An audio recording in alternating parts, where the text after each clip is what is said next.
น้องซาเจเลิกตีไปจ้าไปคำแบบcái áo cô chú màyបងពីរយមកទៀតបងទីតាំងទី6មានជាការគោះជួងហើយណាគេហើយអ្នកដែលដើរមកទាំងអស់ហ៎ review ក្នុងសារជាលើកទី3អូសុំលើកទី4គាត់ថាបានណាគេចង់មកអាចទៅតមកខាងធូរខ្ញុំបានឈ្មោះអីធូរឡាឡាតដាក់ឈ្មោះហើយចាំទៅដល់ដាក់អូខេ3 2 1សូមនិយាយពីអារម្មណ៍មានអារម្មណ៍ថាដំបូងអញ្ចឹងណែនាំខ្លួនខ្ញុំឈ្មោះពិសីខ្ញុំបាន My name is ពិសីអូខេតាបងអ្នកទី2បងនិយាយមក Hello អ្នកនរគ្នាខ្ញុំបានអេងឆុងមកពីស្រុកស្ទូងអូស្មោះជាងគេហ្មងមកស្រុកឥឡូវ Single but not available មកអូខេមកមុខ smooth មកជីហាក្តៅមួយថ្ងៃហ៎ត្រូវការ review ផលិតផលក្នុងហ្នឹងអូខេមក so first time អូខេ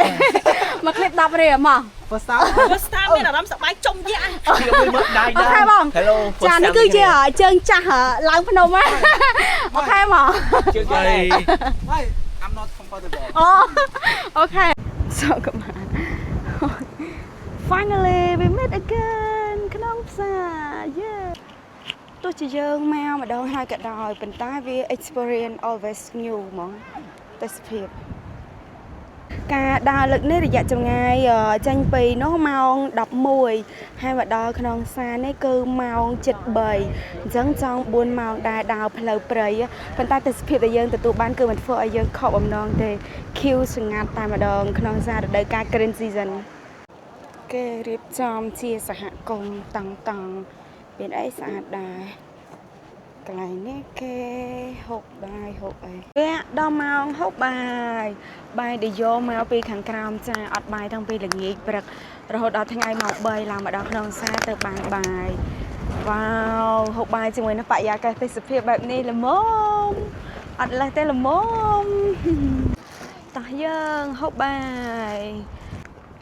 ទឹកចិត្តលោលេងសាយពេកហើយដល់ប្រៃអត់ហូបបាយសាហាវហួរ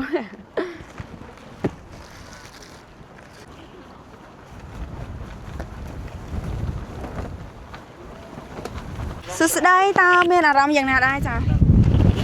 យាយទៅចង់ប្រាប់ពីអារម្មណ៍ថាមកលេងនៅនេះវាសប្បាយប្លែកអត់ដែរមកលើកទី1ប៉ុន្តែចង់និយាយថាស្អាតហើយបបin English wow ចង់ថា recommend សម្រាប់អ្នកជើងថ្មីឬក៏អ្នកដែរមកទៅខ្ញុំ highly recommend ទៅដល់អ្នកដែលអត់ធ្លាប់មកគាត់មកអត់ខកអំណងទេនិយាយទៅមិនចាញ់សុកគេហ្មងnênអ្នកគ្នាអាចមើល view បានស្អាតទស្សនភាពក្នុងផ្សារពេលល្ងាចម៉ោង5និយាយចំសម្រាប់ក្នុងផ្សារគឺមិនចេះចិនណាយលឺវិទិមើលអរេចាំយើង edit នឹង app បាន Hello welcome back ក្នុងផ្សារ Green Season តានចង់ពាក្យថា wow Hello ស្វាគមន៍ចាមកកាន់ក្នុងផ្សារទស្សនភាពក្នុងផ្សារក្នុងអំឡុងពេលចុះអាប់មកថតគ្នាឯងម្ដងចោះមកបែរម៉ៃទៅហើយមកសូមស្វាគមន៍ review មកបងមើលមកអារម្មណ៍យ៉ាងម៉េចដែរវាសប្បាយចិត្តលើកទី1នៅក្នុងលើកទី1មែនអូអញ្ចឹងឯងបានចង់មកតាមបង្តក់ថាមកវេទនាទេសភាពក្នុងផ្សារនារដូវកាល green season Oh my god សត្វតាអាប់ព្រៃភ្នំជ្រងំរត់